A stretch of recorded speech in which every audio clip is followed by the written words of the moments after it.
And then I'm not hearing anything else from you. I'm going to do what I got to do. That's fine. I'm just going to, no, do not talk. Stop. I said I won't say anything else. Just stop. That's how you treated me in October of 2024 as well. I'm done. Oh, there she is. This hearing explodes before it even finds its footing. The judge isn't reacting to legal argument yet. He's reacting to tone, interruptions, and control of the courtroom itself. When a judge says stop this early, it's not frustration, it's a boundary being drawn. What you're about to watch isn't just a dispute over filings or evidence, it's a test of authority. One side feels unheard, the other feels delayed, and the court is stuck managing procedure while emotions keep spilling over.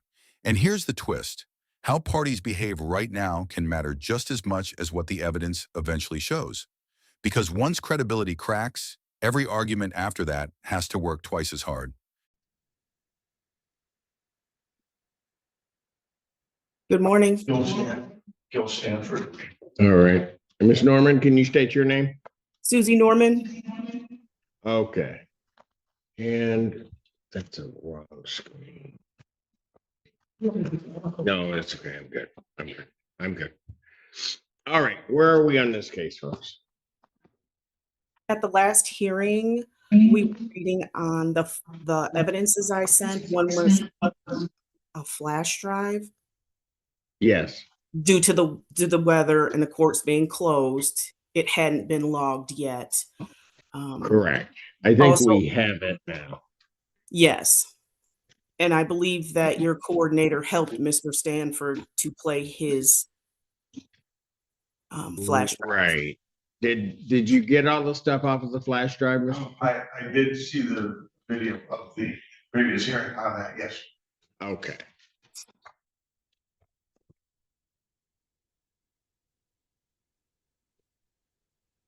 And so with reference to that previous hearing, you have something you're holding up. What are you trying to do? I submitted to the court an answer to that, and I sent a copy to her. I don't know if she's received it or not yet. Is that the response to defendant's objections and evidence submitted about January 15th, 2024 hearing? That's what you, okay. That's right. All right. Have you received that? I have not. Okay, folks. All right. All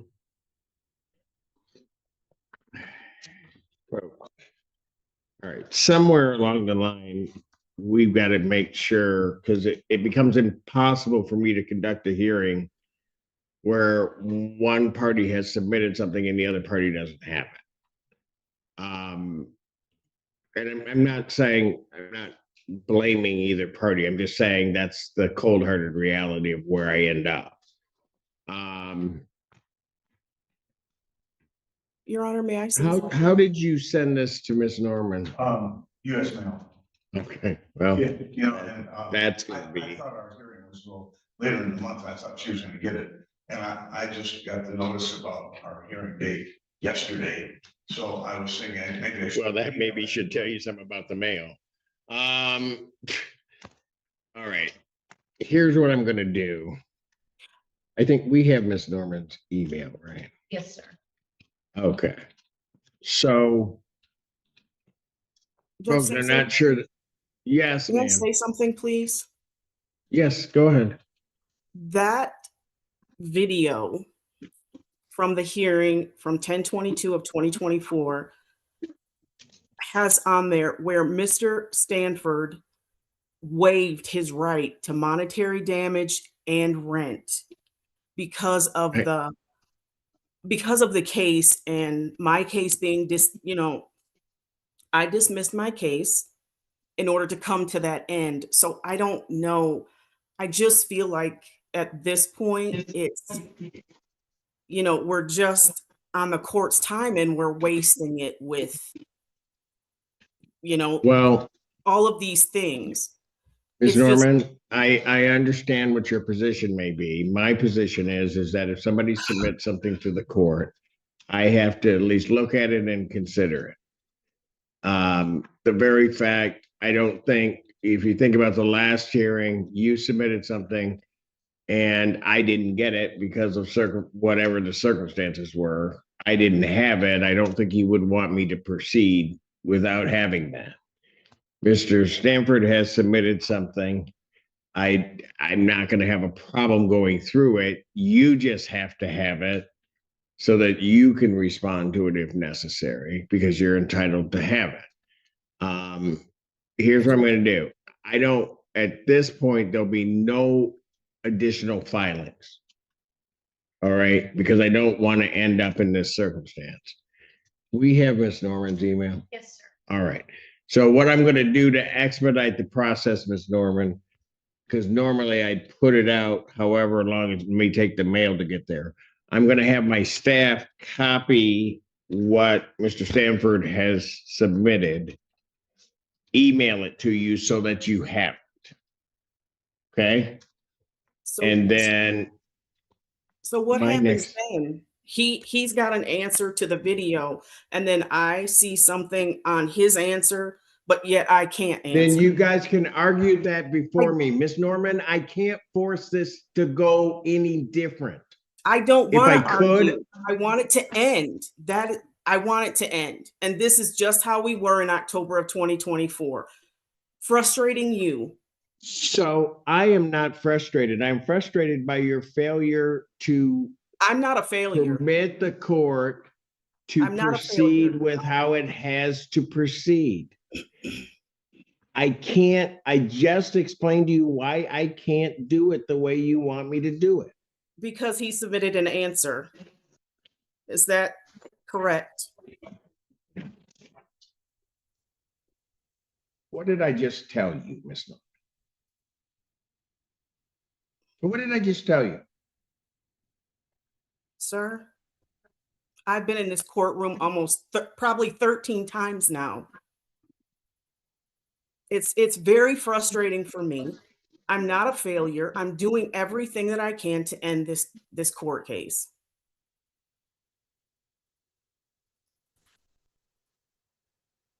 Miss He has- Norman, I'm I'm going to just- tell you this, and then I'm not hearing He's- anything else from you. I'm going to do what I got to do. That's fine. I'm just That's going to, fine. no, do not talk. Stop. I said I won't say Just anything else. stop.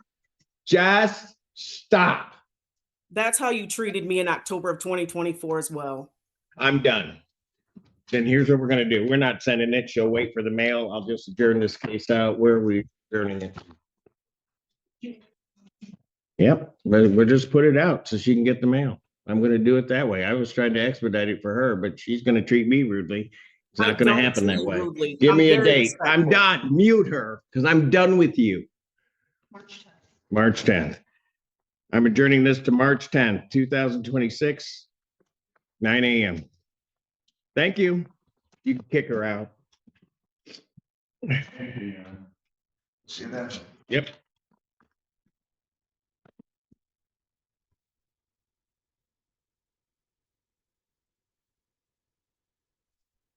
We need a Mandarin interpreter.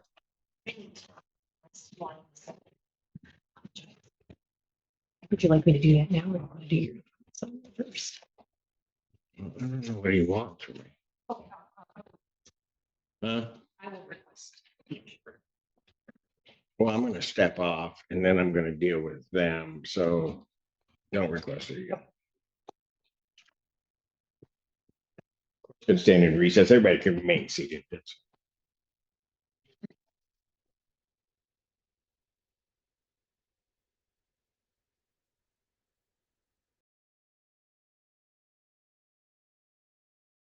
O'clock at night. We're going to have a counter claim, so I would like to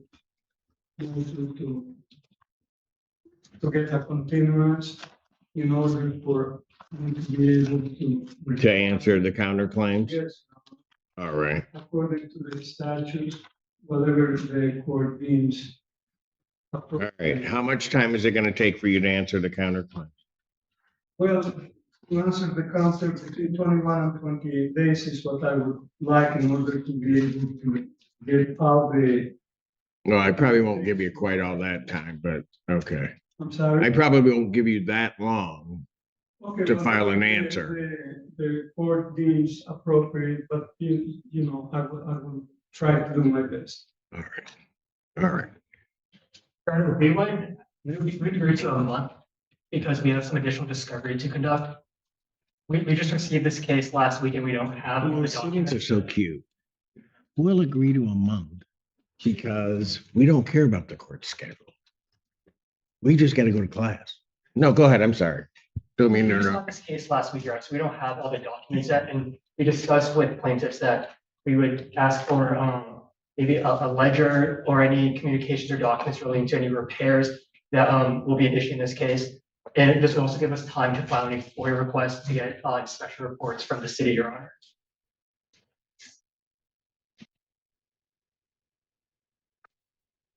So do you have a problem with the month adjournment?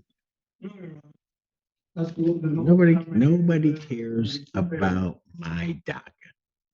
Nobody cares. No, I know. You're saying whatever. They don't do that. They come in just like demanding a month, but they get that from Santa Croce. Just demanding time. All right, let's do it this way. Do you have a ledger that you can provide them and repair records? I will provide them with whatever I have, I will provide it to them. Yes, I do have a ledger. Okay, I have payment ledgers, I have, you know. okay, but what about documents regarding repairs to the I will premise? have to look them up because there has never been any repairs except for one time, 2-3 years ago, when there was a little water problem. I had to pay a plumbing company to come and clean up the line. line. They did that, and after that, everything has been good. And Gotcha. besides that, repairs, changing of smoke detectors. It's been basically because it's Okay. construction and it doesn't need a lot of repairs.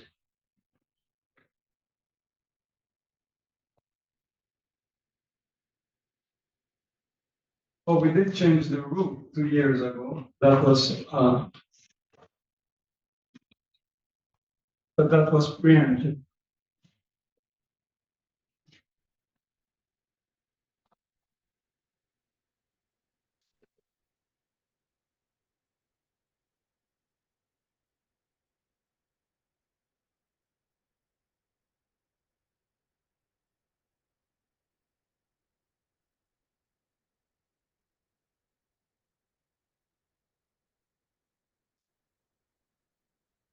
So you're going to be able to provide that ledger to them, say, within the next Yeah, I week? will provide them with everything that they asked me for. Okay, And I will also be asking them to provide for a lot of proof because they have a lot of allegations that are out of the air. I'm sorry if I'm talking too much wrong. all right. No, that's okay. So, well, here's what this is the way the court works without necessarily issuing a formal order for discovery. I expect the parties to cooperate with each other regarding the information. So if you ask them for something, to the extent that they can provide it, if it's there, the obligation is there for you to provide that. Same applies to you. Yes. All right. Everybody's understood regarding that. All right. So what I will do then is I will indicate that you're to answer the counterclaims. In this case, you're to do that by February 24th. I'm going to give you 2 weeks to get an answer in on that. Okay. Okay. One question, please. Yes, sir. I need them to provide their address because I heard that the address that they gave is not their address, but it's You need to provide who? the Tenants? the defendants to provide their correct address so that notifications can be made correct. In terms of Whatever address they want to provide to be notified to. you mean in terms of your answer? Yes, Your answer should be sent to their attorneys. You shouldn't be sending things directly to the defendants. so we do not need to have their address or anything on record. Well, why do you need their address at this point? Okay, the first thing that I was going to do was to send them, which I already probably provided them, they need to provide the address when they move 5 days after they move in order for us to be able to provide them with whatever. Oh, 4 days, but yeah, go ahead. And we haven't had that yet from them. So that would, I would, in case anything like that needs to happen. And, but otherwise I would just, Well, hold on a second. At this point, you're seeking to provide them something. no, I already did the last time. Okay, hold it. I'm trying to figure out, why do you need their address right now? Simply because the law says that I need to have. They were supposed to supply to you a forwarding address within 4 days of the date of vacating the premises. And their failure to do so has its ramifications if that becomes something involved in this case. Okay. So you don't need it. Any communication that you're going to have or make to the defendants in this case, you need to go through their attorneys. No problem. All right. So you're to answer by February 24th. I will. All right. And then I will adjourn this matter to March 10th, 2026, 9 a.m. We have one more issue to raise. Of course you do. Why? Because they're from Michigan. There's always going to be an issue. Go ahead. Right before this hearing, that the property in question is owned by a corporation that plaintiffs own. They own the corporation, which then leases the property to plaintiffs, which plaintiffs then lease to our clients. And under law, they can't represent a corporation. So we're just unclear on the law specifically here. But we just want to raise that to the court. Well, who is the lease with? The lease is with plaintiffs. Which is leased from their corporation. So you're. Well, why would they have to have an attorney and couldn't represent things? Because They can't represent a corporation if they're not a licensed attorney. But are they representing the corporation? You're indicating that the corporation leased to them. And Right. so, But the corporation owns the property, so the prior order giving them possession of the property would be to the corporation. why wouldn't I treat them the same as I would, that this really is a sublease? So You're right. if I treat it as a sublease, why would they have to get an attorney? We don't have a clear answer on the law at this moment. We just wanted to raise because it does add some complications or possible complications to this case. Your Honor. Your Honor, if I may, Yes, sir. it seems like a perpetual, it's a wholly owned LLC. And in order to avoid having to retain counsel to represent that LLC, it's some sort of perpetual sublease to themselves individually. And then they lease it. Just, it seems clever at the very least. But I don't know, I mean, it obviates the rule that if you own a piece of property in a corporation and you benefit from owning a corporation, you have to hire an attorney. Well, except that, I mean, you're right in terms of what you just stated about an LLC and the benefits that an LLC gets. The difficulty is in doing it this way, and the danger for them, while maybe clever in doing it this way, is that any liability is going to attach to them personally. And so that may be a problem. For tax purposes, LLC doesn't have its own tax return. It's part of the individual return. So the legal identity seems the same. I mean, like they've been great, but we always prefer to have counsel on the other side. But we just wanted, I've never seen that before, so I just wanted. I haven't either, and it's probably because the liability issues are probably potentially going to be substantial, and you're probably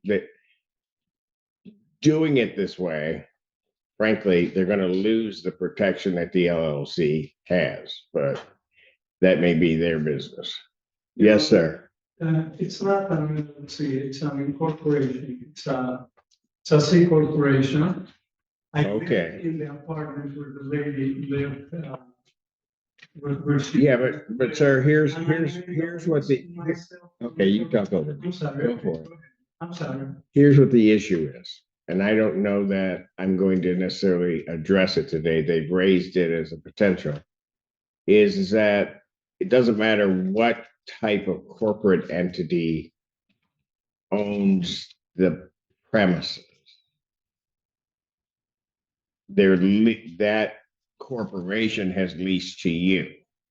Yes. Okay. I think you need to understand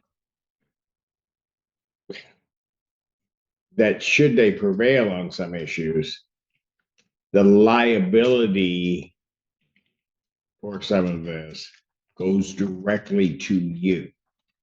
The corporation is not a protection from it.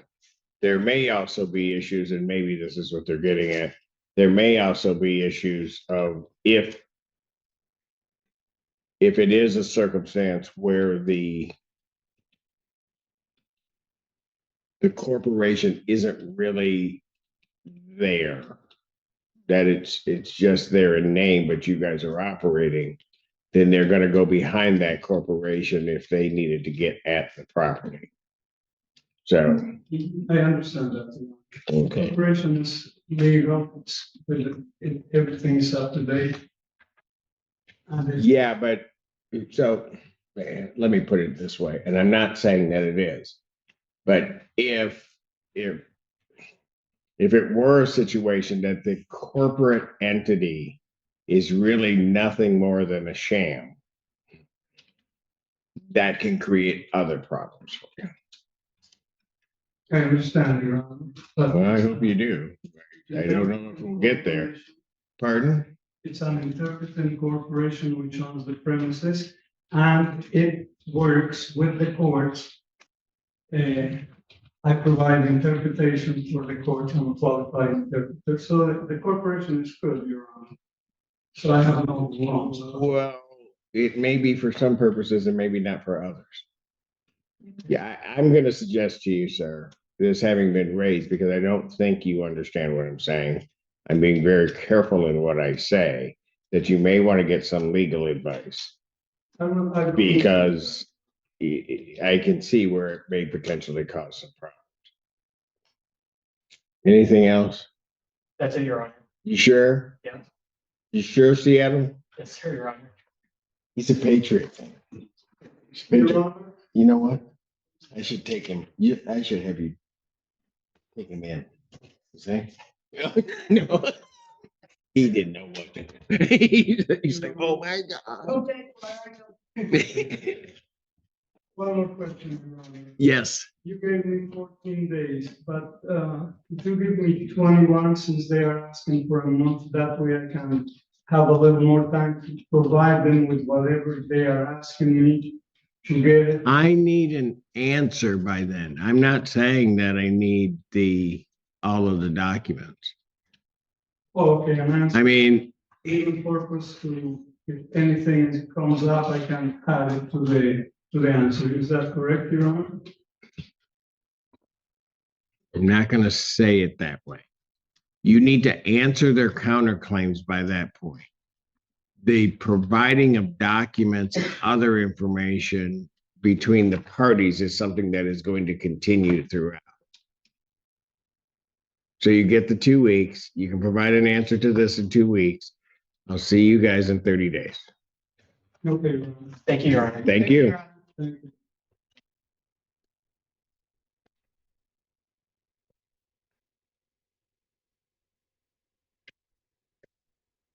Have it write it in Bulgarian. Just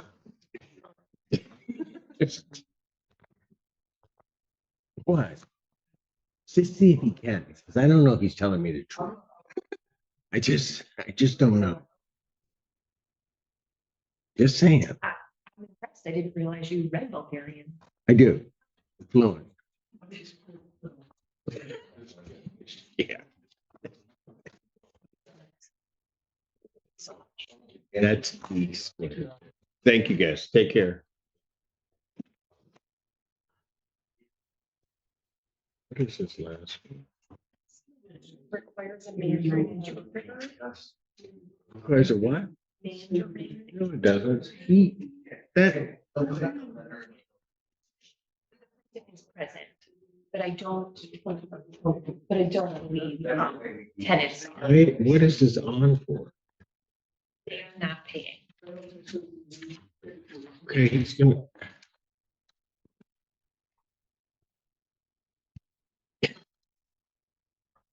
Sanford versus Norman. The air that suspect was running northeast through the neighborhood. We proceeded to that area as there are 2 schools directly in that area. And based on information Kevin posted threats, so we got to that area initially to help set up a perimeter and contain the area, potentially catch the suspect. And were the suspects eventually caught? Yes. And were you involved in the apprehension of either suspect? No, I was there when Mr. Jones was caught, but I did not apprehend him. Do you see Mr. Jones in court today? Mr. Jones is to my left. He is next to the defense counsel. And what's he wearing? I'm sorry, gray shirt, white undershirt. And I'd ask the record reflect the in-court identification of defendant Jones. That objection record shall so reflect. Once Mr. Jones was taken into custody, and was there also another suspect? Yes, there was. Officer Gilby had apprehended the passenger of the vehicle, Mr. Smith. So at this point, with the suspects in custody, what did you do next? I was assigned to the scene where the crash took place to go through evidence in the red or burgundy Malibu that had crashed out on the scene. And describe for the court what you did in terms of going through that vehicle. We did a search on scene of what we could clearly see. I observed that on the passenger side floorboard of that vehicle was a black Glock 17 that had a purple grip and an extended mag in it. Because it was Detective Allen would have made that safe, and we photographed the scene too. Also located a black with designer Gucci backpack on the floor of that same vehicle. Within that backpack, I found an ID for Mr. Jones and several parts to make an additional 4 Glocks full auto. When you say parts to make additional Glocks full auto, can you describe for the court what you mean? Yes, it's an auto sear that allows the Glock, when mounted on the Glock, allows the Glock to fire in fully automatic with 1 pull of the trigger. So 1 pull of the trigger gets you continuous fire until you're out of ammo with the gun jams. And how many firearms did you observe in that motor vehicle? 1 in that vehicle. 1 in that vehicle. And was that vehicle similarly modified to fire in fully automatic? I'm sorry, was that vehicle? I'm sorry, was that firearm that you found? Okay, yes, it was. It had a black auto switch on it. Were there any other firearms at that scene? Yes. There was a Glock 40 10mm on the passenger seat of Officer Gilby's patrol car, and there was a Glock 19X tan color that was on the driver's seat of Officer Gilby's patrol car. Said 19X. 19X, yes. And do you know where those firearms came from? The Glock 40 was recovered by Officer Gilby. I'm just going to object to any hearsay that he runs. I've already heard the testimony, so that doesn't matter. I know where it came from. I understand. Yeah. I'll sustain the objection, but it doesn't matter. Understood. Go ahead. Thank you. The Glock 17, do you know what the caliber of that firearm was? You're talking about the one on the floorboards, correct? Yes, sir. And then you also said there was a Glock Model 40, correct? Yes. And what is the caliber of that firearm? 10mm. After having searched or gone through that, or actually, take that back. Did you find anything else in that Malibu that was connected to Mr. Jones? As I previously said, I found his ID on the backpack. Do you know to whom that vehicle was registered? I don't off the top of my head. Was there anything else in that vehicle at that time that belonged to Mr. Jones that you could tell? Not. Okay. So after having searched that vehicle, what did you do next? Photographs were taken of the scene. The scene was eventually cleared. Officer Gilby's patrol car and that vehicle were brought back to Ann Arbor PD for a further search. We were blocking the whole intersection of southbound Platte at Lorraine, right when school was getting. I believe Scarlett and Mitchell were down the street, so it was heavy traffic. Now, you were the officer in charge for this investigation, correct? Your Honor, there are two videos that are of the scene itself. We do have a stipulation between counsel for the admission of those videos and further foundation. So I would ask, I will go through that at this point, but I would ask to admit them through Detective McDonough. Judge, we've conceded foundation and waived the chain of custody and the need to actually call the business owners who I think are the actual individuals who would be able to authenticate those. We concede for exam purposes that Detective McDonough could lay the foundation, and we're going to accept that for exam purposes. Exam purposes only. All right, very good. Go ahead. Thank you. Can you describe for the court the video that you or that other detectives were able to procure of the scene of the shooting itself?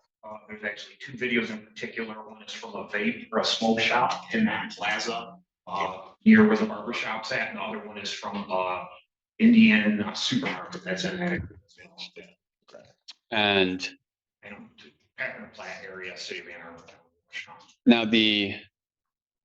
where are these two businesses located in relation to the gentleman's barber shop? Be the same strip mall on the south side of Packard, east of Platte, all connected buildings. And which one is closer?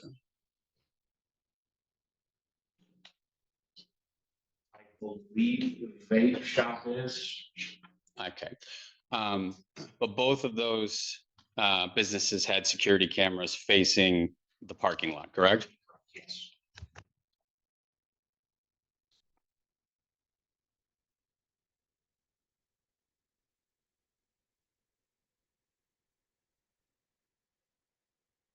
I have the video up. If we could connect my laptop, please.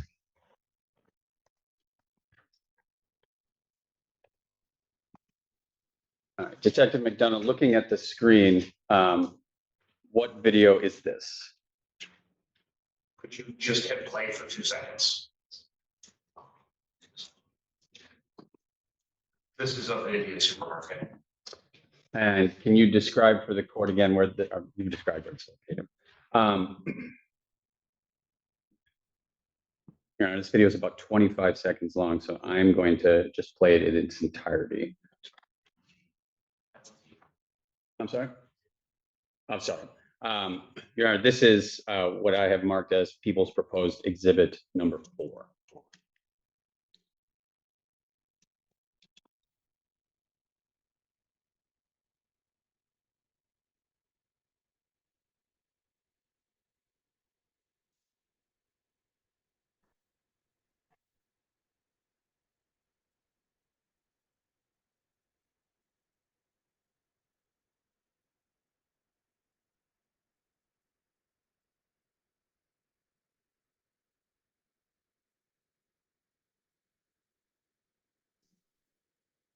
Detective, having seen that video, depicts one person coming out who runs across the parking lot. Do you know who that person was? Yes. I'm objecting. There's case law in which states that an officer without personal, well-trained knowledge of an individual cannot look at the video and make an identification. I apologize for not being able to give you exact citation, but the best evidence rule 1, video speaks for itself. And 2, this officer has no more experience, and the case law will not allow him to make an identification based upon the video. Identification of anybody, you're saying? Of a person in the video, yes. Case law does not prohibit from allow an officer to look at a video and without a long history of knowing this individual, make an identification as to the identity of the person in the video. That's well established. Your question was, Mr. O'More. Was if he knew who the person running across the parking lot was. Quite frankly, without even ruling on that, I'll sustain the objection. I don't think I need it for the determination the court has to make in any event. But I'll sustain the objection. Thank you, Your Honor.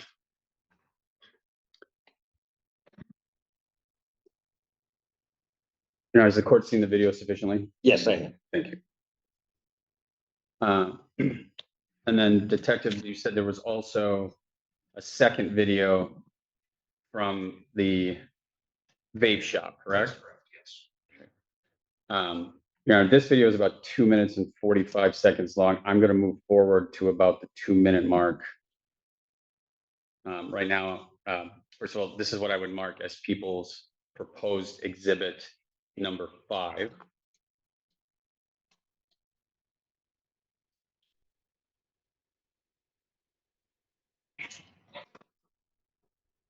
This is the moment the courtroom changes.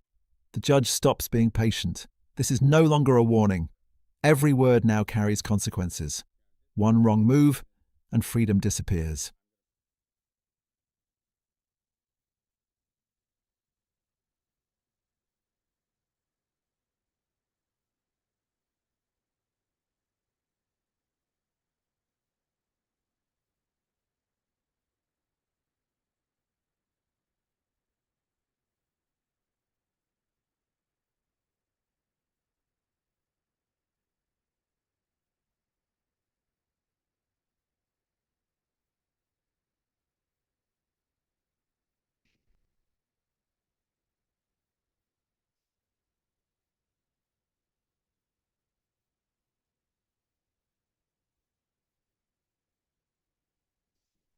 Detective, from this view, can you see the shoes the person in gray is wearing? Yes, I can see one of the shoes anyways. Can you tell from this image what kind of shoes those are? I don't think I can either, unfortunately.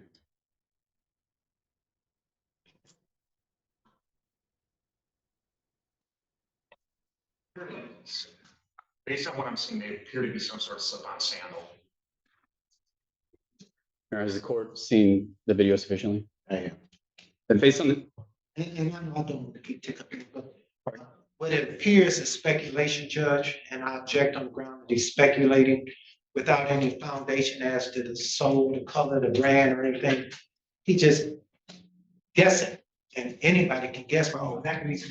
So He's not really specifying a brand. He's saying that it's a slip-on. Judge, again, with all respect to this honorable court, best evidence rule, you will be able to watch the video. I don't believe he's in a position to say, I guess, or I'm assuming that's still speculation. The best evidence rule says the video speaks for itself. Okay. And quite frankly, from the previous time that you stopped, I'd see very clear pictures of who's in the video.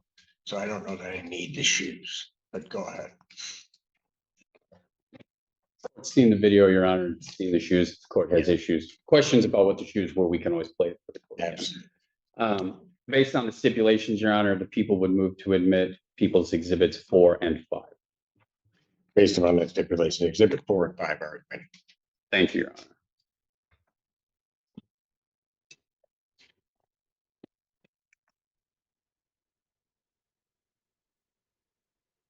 Detective, in the course of your investigation, did you have the opportunity to identify any vehicles that were in the area of that shooting? Yes. And was there a vehicle that you observed to be in front of the barber shop when the shooting began? Yes. And what was that vehicle? Mercedes SUV. And then did you have the opportunity to inspect that Mercedes SUV? I did the day after the shooting And where did you do that? at the registered owner's residence. And in the time that, or in your, what did you find when you looked over that vehicle? The driver's side. And what did you do based on that, what you observed there? Taken of that particular Mercedes and myself, Detective Sergeant Garrett, and Detective Lewis responded out to that registered owner's house, removed that door panel, and a bullet, a fire on the casing, fell from the second floor. And could you describe what that bullet looked like to you? It's an intact FMJ, so full metal jacket bullet intact that had already been fired, appeared to be a larger caliber. When you say a larger caliber, did it look like a 9mm to you? It was bigger than a 9mm. This is where courtroom reality hits hard. The judge makes something very clear. He cannot and will not proceed if one party has documents the other hasn't seen. That's not favoritism, it's due process. Courts don't move on vibes, instincts, or frustration. They move on notice and opportunity to respond. Even if one side believes the outcome is obvious, the judge still has to protect the process.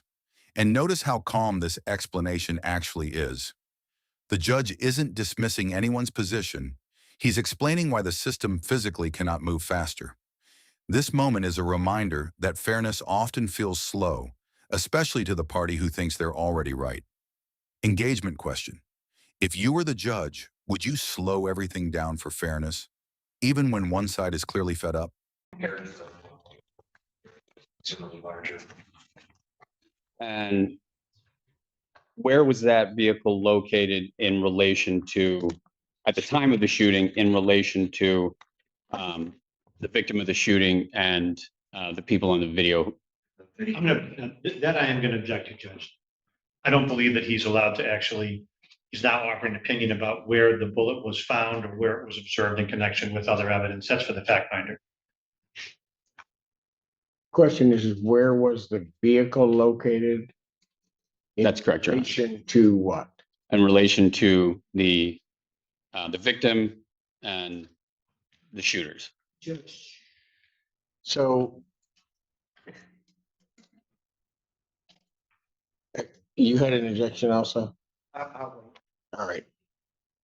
In exhibit 4, can I see that vehicle, the Mercedes SUV? In the video? Yes. Yes, it's there. So I think I recall seeing it, but can you put 4 back up Yes, sir. and then take care of this objection? Thank you.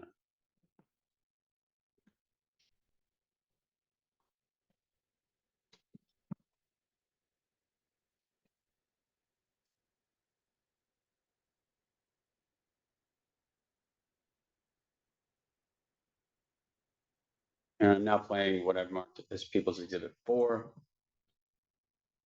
And sir, where is that Mercedes? Facing the buildings that the two subjects are walking by. It's the Mercedes SUV. If you play it a little longer, I'll be able to. Okay, go ahead.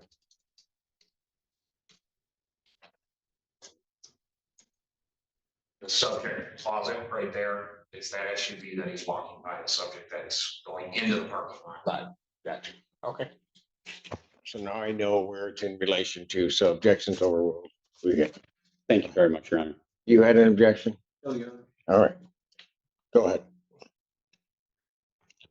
In the course of the investigation, were there bullet casings found? Yes, numerous. And where were those casings found? In this parking, based on my investigation, in this parking lot here on the curb, but I did not collect those casings. And to your knowledge, were casings found in the middle of the parking lot, or were they found along the sidewalk near the businesses? Based on the investigation, close to the business. Were any spent casings found on the Packard side? Judge, I don't see where his personal knowledge is coming from. He says he didn't collect the casings. So he has no personal knowledge as to where these cases. I'll sustain the objection. I don't know if I'm gonna need it. Quite, I mean, I've seen what I've seen, so. What were the caliber casings that were recovered? 9mm casings and 7mm casings were recovered from the scene. Thank you. Thank you very much, Your Honor. I have no further questions. Any cross? Yes, thank you.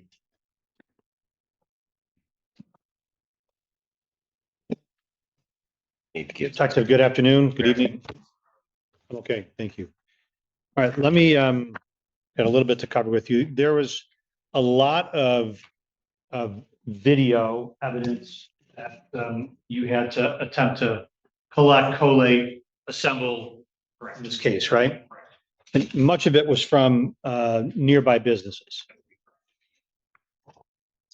And one of the things that you can do with as much video evidence as existed in this case is you can attempt to put together kind of a rough timeline of when individuals arrived at the location, what they did, where they went, things of that sort, right? Now, there were something like, I don't know how many businesses, and I don't want you to guess, but there were, it seemed like 7 or 8 different businesses that you went to, or you're to attempt to collect videos. Yes. I want to identify 3 specifically if I could. Okay. So we know that there's in Bombay, what's it called? Bombay? Indian grocer. Grocer? Okay. Don't quote me on that name. I'm gonna quote you on the Bombay part. Okay. So there's the Bombay grocer, they had video. Yes? Correct. Then there was also, I believe you said there's a vape world and it had video. Yes. And then there was video from across the street from a business, what was it called? Chromax? I don't want to speculate, but there is a business called Chromax. I don't know what it is. It was like an auto repair shop across the street, or auto supply. The reason why I ask is that you were able to there's more video than what was displayed for you in court. Correct. Yes. So let me see if, and you've watched it. Yes. And I don't want to say that you've watched all the video, but I'm hazarding to guess that you watched all the video in this case. Yes. So let me see if I just want to see if you could assist me in putting together a little bit of a timeline. And if you need to resort to any of the video, or you could take my word for the video, having watched it, and we'll kind of muddle our way through it. Fair enough? So it appears to me that by looking at the Chromax video, now the Chromax video actually faces the business itself, sort of is parallel to the barber shop and the Bombay and Little Caesars. Is that right? It's directly across Packard. Right. So yeah. So I said parallel, directly across. So Directly across, yeah. the video looks, when you watch the video, it actually looks out. You can see cars coming into the parking lot. Towards that, the target area in question. Now, let's assume for the sake of discussion that you were able to watch enough of it and you could observe the time approximately when the red vehicle, or was it red, orange, whatever color it was, burgundy, the Malibu, we used to call it Uberland when I was growing up, but the Malibu, when it entered into that parking lot for the very first time. Are you asking me what time it entered? I'm asking, you are able to do that. You were able to look at that video and determine when it entered into the parking lot, correct? Yes, but I don't recall the time. I thought you were asking the time. I don't recall what time it entered into the parking lot. Would you, if I said to you that the video, that Malibu entered into the parking lot I'm just attempting to see if you attempted to put together a timeline, or if we can, at least for the record, that the Malibu entered into the parking lot sometime around 13/24/20 that day. See that video. I recall that time frame. Well, would you agree with me that that's the vehicle, as far as you know, that contained, at least, and I'll just refer to my client, that contained Mr. Smith? And would you agree with me that there's a point in time where it appears that Mr. Smith and another entered into a Little Caesars that was in that? And in one of the things that we didn't discuss on direct examination with the prosecutor was that when you went through the Malibu, you found evidence of Little Caesars being in the Malibu itself, correct? And the Little Caesars itself actually has a date and a time on it, does it not? I believe there's a receipt on the box. Receipt. So you can tell that it's, by just doing some simple sort of comparison, that the Little Caesars that was in that vehicle had just been purchased earlier that day. So Is it fair to say that in your investigation, you concluded that Mr. Smith arrived at that strip center where the barber shop is and Little Caesars is about 9 minutes before Mr. Thomas arrived? Again, I'm not seeing the video, so I don't know the time off the top of my head. Did you, and again, I'm not challenging you, I'm saying, did you attempt to figure out, other than me doing it now with you, whether Mr. Smith and his colleague arrived at that strip center before Mr. Thomas and Ms. Burns? Did you attempt to figure that out? Did you attempt to figure out whether Mr. Smith and his friend arrived at this strip center Yes, before Mr. Thomas and his friends did? yes, that would be a fair statement. And you did determine that, did you not? Correct. And you determined that they had arrived before. Say that comes there first. And then while Mr. Smith and his friend are at this strip center, another vehicle enters into the parking lot, which is the vehicle that contained Mr. Thomas. Is that correct? Yes, And that and at one point you can actually see and determine when Mr. Smith and his friend went into Little Caesars, correct? yes, And you can corroborate that time on the clock or on the video with the time on the receipt and the Little Caesars in the back seat, yes? yes, that'd be a fair statement. And you can figure out what time Mr. Thomas, not only did he arrive in the parking lot, but what time he actually entered into the barbershop, because you have those times. And in your investigation, you concluded, did you not, that Mr. Smith and his friend were inside the Little Caesars when Mr. Thomas entered the barbershop? That would be a fair statement.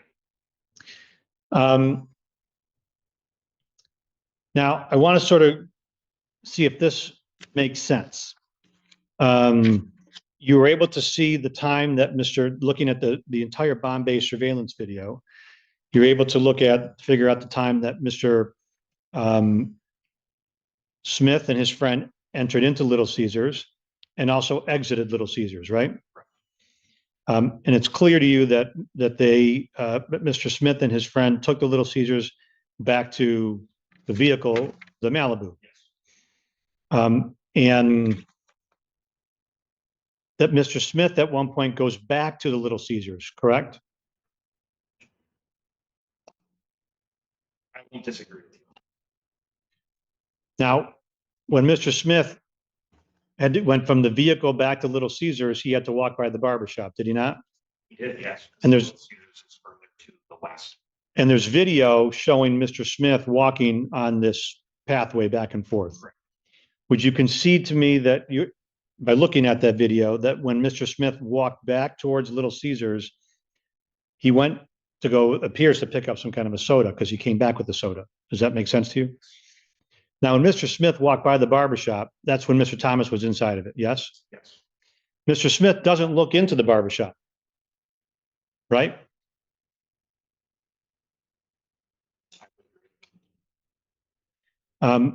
It appears that walking back from Little Caesars with his pop, we know that, again, Mr. Thomas is inside the barbershop.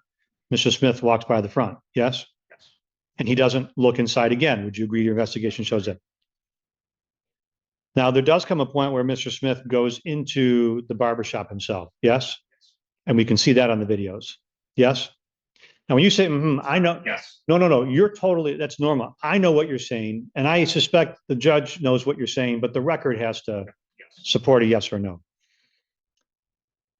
Now, did you check whether or not, whether Mr. Smith had an appointment at that barbershop that day? You've interviewed people in the course of the case. Did anybody tell you that it appeared that Mr. Smith needed a haircut? No, Nobody? no, You're sure? nobody told me. Okay. Did you check? Do you know whether the barbershop takes walk-ins? Clearly, if one had an appointment or wanted a haircut and the barbershop took walk-ins, that would be a perfectly appropriate reason to walk into a barbershop, would it not?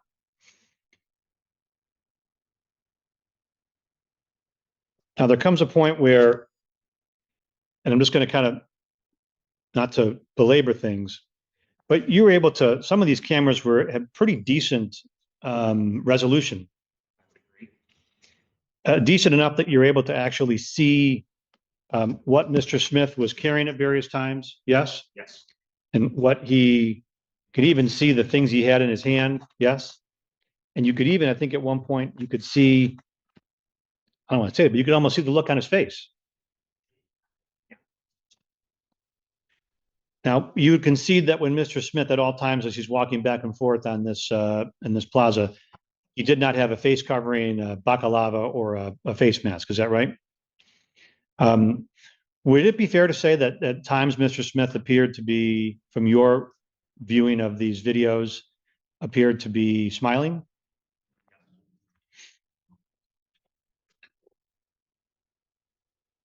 Now, I want to go right to, if we could, right before the confrontation with Mr. Thomas. Right before that, would you tell us whether, based upon your investigation, you determined, as Mr. Smith was walking by the barber shop, were his hands empty or were they full? Yeah, I don't recall. I'd have to see the video. Okay.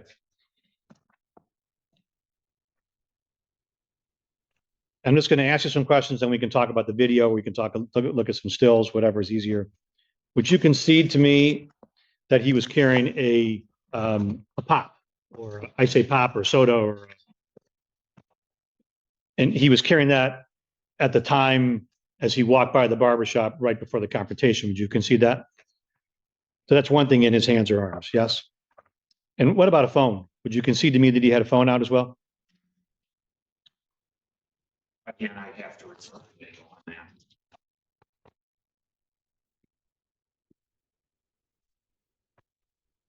Wait 1 second, Your Honor.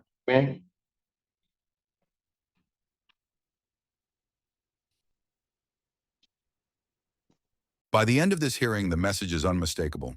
The court isn't ruling on guilt, liability, or ultimate responsibility yet. It's restoring order. Deadlines are set, arguments are postponed, evidence will be handled on the court's terms, not anyone else's. And throughout this case, one truth stands out. Courtroom control matters. Judges don't need to raise their voice to change the trajectory of a case. Sometimes silence and a firm ruling do far more damage than any argument ever could. If you found this courtroom moment as intense and revealing as we did, make sure to hit that like button, share your thoughts in the comments, and subscribe for more jaw-dropping courtroom breakdowns where law, emotion, and authority collide.